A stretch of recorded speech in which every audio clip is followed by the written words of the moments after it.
Welcome to Hochoka Podcast. Give me a glimpse of what could be, not to ponder what might have been. Reveal the blush of dawn. Overlook the thorns beneath the rose. Welcome the glow of winter's stars, to laugh and play in drifts of snow.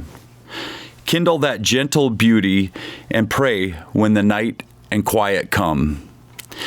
The poem called Hope is from Survival Songs, poetry by Lydia Whirlwind Soldier on the Native American boarding school experience.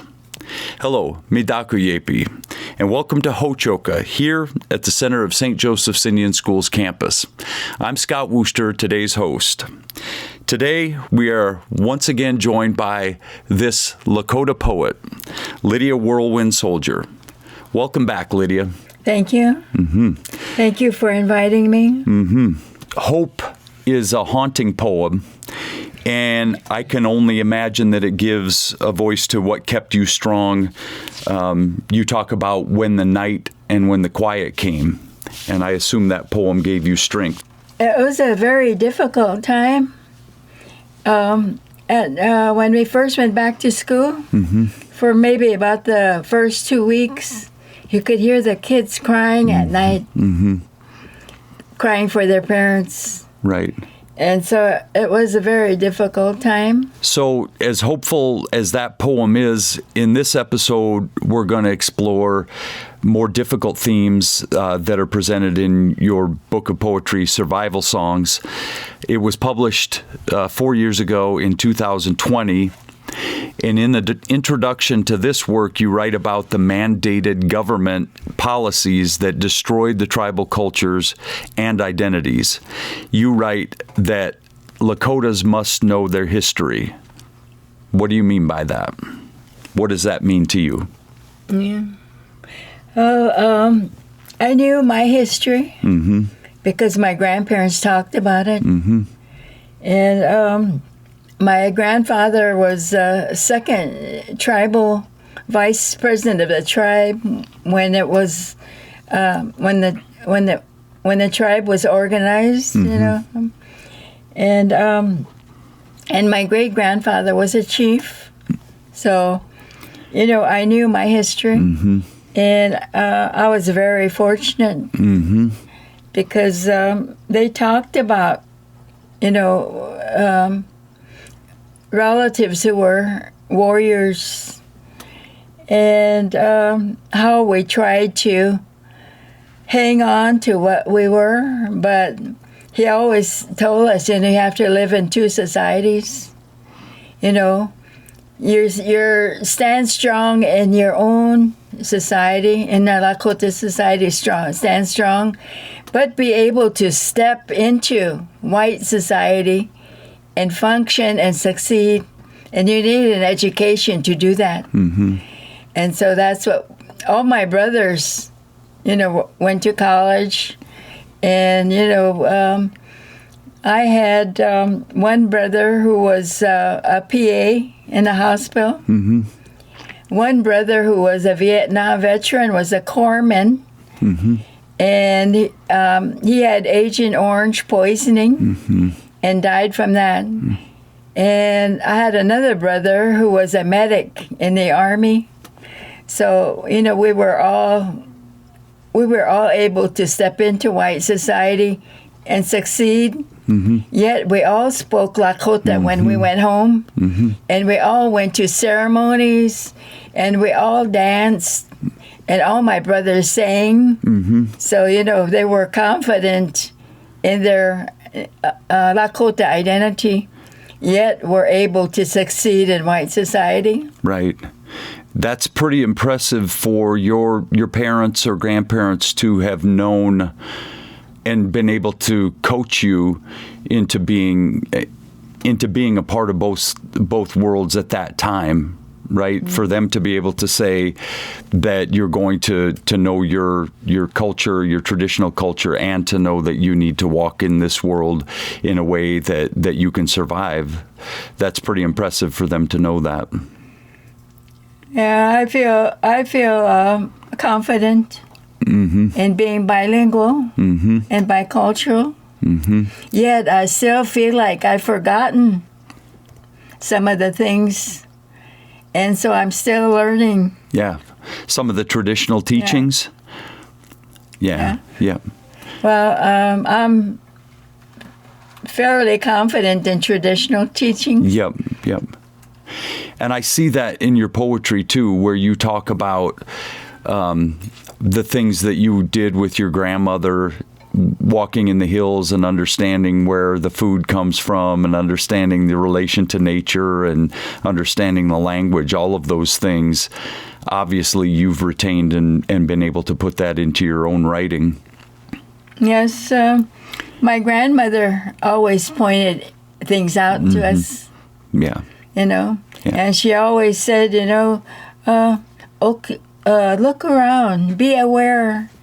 And we have a saying that says, "Nake nula wa'u." That means to always be prepared, always be aware. The very first poem in the book is Voices in the Wind. Would you be willing to read that poem for us? Voices in the wind. I've heard those voices, so soft and full, words spoken and left in the wind. I feel them in the blue of sky and breathe them in. Maybe they were left in a passing storm or in the silence of the frost left behind. Maybe if I listen, those words, soft and distant, will call again in the cricket songs or in the long shadowed making sun, in the leaf littered path, or in the Sundance trees, ragged bark. Maybe if I listen, those words will come again in the night waves, in the wide open space of prairie, in the blue horizon, in a fraying of thunderclouds. Maybe my words will comfort the ghosts, rise up in the currents, magnified with the light of dawn, in the sparkle of snow, in the moon of popping trees. Stories do not die when left in the wind. Maybe if I speak softly, my words will be remembered by the wind. Thank you. I see that for me. What I feel from that is that there's a continuum or a continuation of stories that were born of this land and were born of the people of this land, and they're carried through you and they'll continue, hopefully forever. What did it is that what you intended, or what was your intent, or can you say? We just have to always be aware. And enjoy and respect and love nature, and it'll be there for us to learn from. Absolutely. There's a poem that you wrote that, for me, captures the toll of assimilation on the Lakota. I believe that you wrote it when you watched your mother at Sundance for perhaps the first time. And it's titled appropriately "Sundance Mother." I'm wondering if you'd read that first. This was in the late 1970s, when the Native American Religious Act was passed. Up until that time, our spiritual beliefs and our teachings and our ceremonies went underground, and up until that time, we could not do them publicly. And my mother, there was 6 women who were the first sun dancers to publicly dance, and they were called the Sundance Mothers. Okay. And I think there was 3 men, and that was the first Sundance that we held publicly on our reservation. Once the law was passed? That was in 1978, the Native American Religious Religious Act. Yep. And she would have danced before then, correct? We went to ceremonies. Okay. And did other things, prayed together. Yep. But not openly. Yep. Exactly.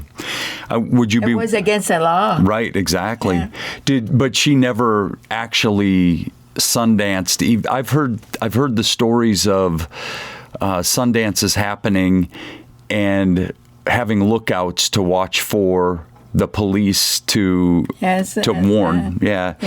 Which I love. I love the idea that it was still happening even though it was illegal. When we had ceremonies, they blacked out the windows so nobody could look in. Yep.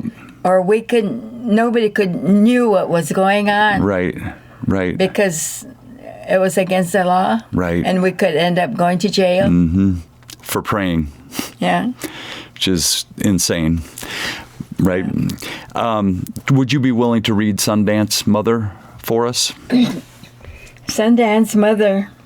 Her dreams were caught in a turbulence and tossed aside, cast into shadows and ominous places, carved and shaped by violent storms, a world of renunciation, the pain heavy on her narrow shoulders, sad faces and stained glass windows, stations of the cross, corrupted, swallowed by a magnetic whirl of confessions and golden angels, battered, held captive,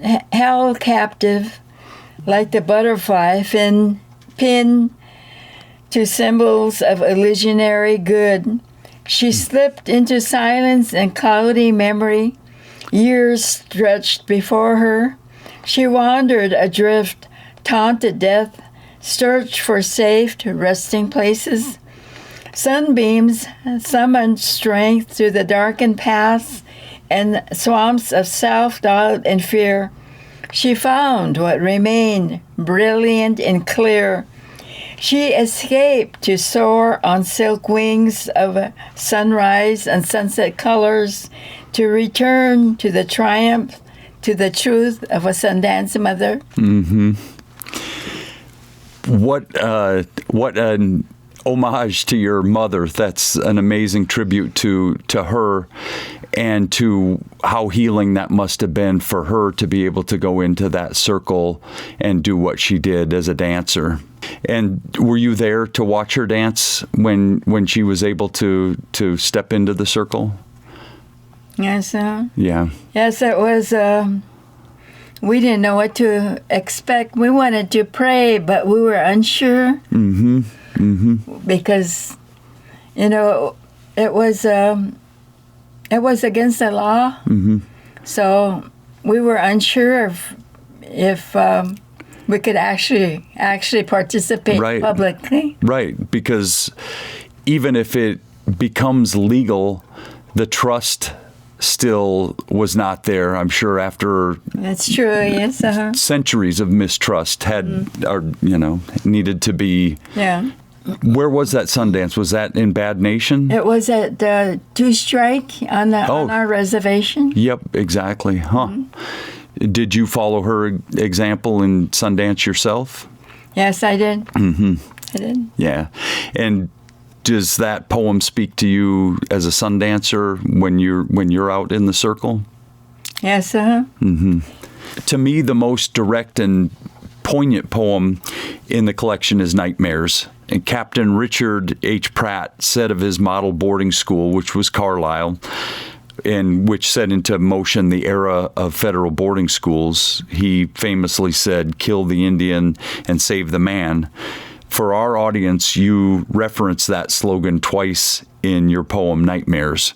Can you read that one to us, please? Yes, when you talk about Carlisle, our chief Spotted Tail sent his sons.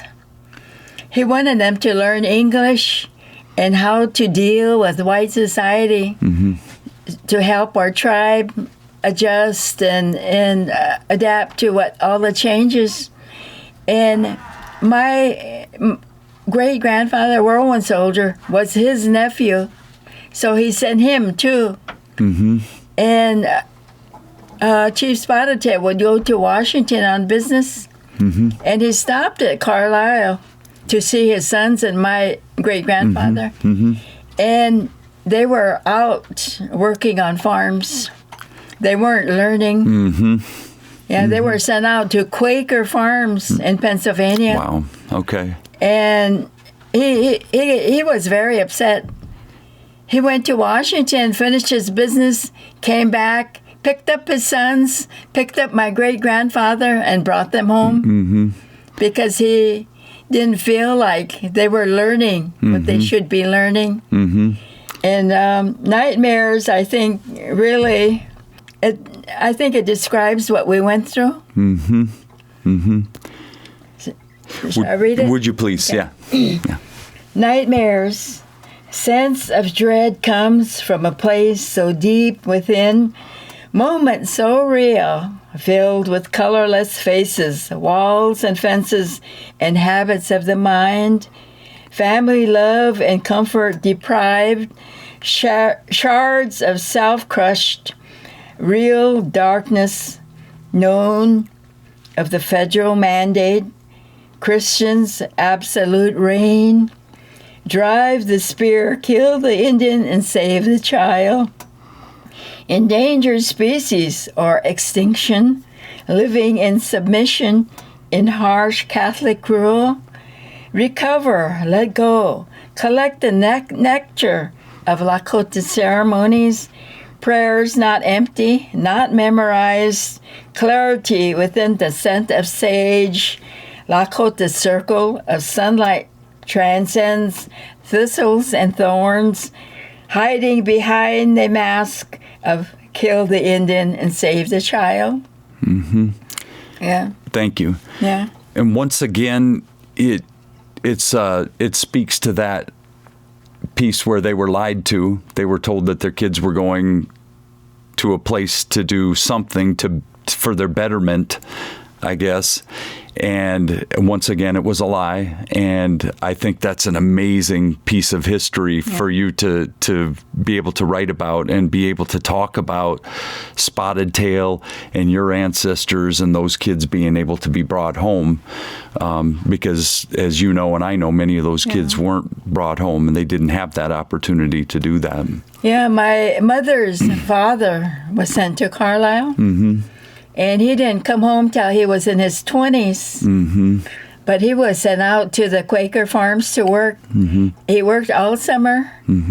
And when he came home, he spoke English with thee and thou. He picked up, that English speech. And did you have that experience in boarding school too, when you were at St. Francis? Yeah, I didn't have to go out and work. Yeah. Yeah. There was none of that where they had you do all the work to run. We didn't have to go out and work. Okay. But no, we were forbidden to be Lakota. I understand that there's more poetry coming soon from this Lakota poet. Do you have something in the works right now? Yeah, my next book will be called Homecoming Songs. Okay. And why Homecoming Songs? It talks about coming home, finding the peace and the love and contentment and finding ourselves. Survival Songs is painful, but yet it's hopeful too at the same time. And it's about a painful area, the Native American boarding school area. I have to agree with Charles Woodard, or as some of us know him, Chuck. Those poems speak powerfully of what was, what is, and what can be again, as you say when you use the word homecoming. And it reminds us that there is still compassion and courage, honor and sacrifice, and that there is hopefully still hope for our troubled world. And I hope that your poems can do that, because I think that you said it pretty eloquently, and you say it through your poetry, that we need to come together in a good way to make this a better world. And for me, I think that poetry is a beautiful way to do it. Yeah, those are difficult times. But it made me strong because I remember my grandparents and my great-grandparents, and there's no way ever that I could be ashamed of them. Right. Yeah. They were kind, good, gentle people. Absolutely. And I think that comes through in your poetry as well, that pride in your family members, your ancestors, and your culture for sure. Certainly your culture. You learn pride and you've carried that with you to this day. I'm still very proud of who I am. And I was told that I was a very stubborn person. Because of I didn't give up my language. I didn't give up anything. Yeah. But yet still succeeded in white society. So. Yep. But I don't know why. I guess I was just I am who I am. Yeah. Yep. Well, and I'm thankful for that stubbornness, because that stubbornness brought us the gift of you. It brought us the gift of your poetry, and just as you look to your ancestors for your strength, I know that you have those who come behind you. You know, your daughter's here with us today in the studio, and so you have the ones that are coming behind you too. Your Tekosia and the ones that come after you, who have your work to look up to and that example of who they should be in this life. Is that true? Yeah. Yeah. So I just want to say what a gift it is for us to have you here in the studio and to have your poetry here. Thank you. And the more I can get my hands on your poetry, the more I will read it. So thank you for sharing that, and thank you for sharing who you are with us today. And I'd like to thank our viewers here at Ho-Chokeh on St. Joseph's Indian School campus, where we talk about issues that are central to Native American education today. Until next time, stay centered.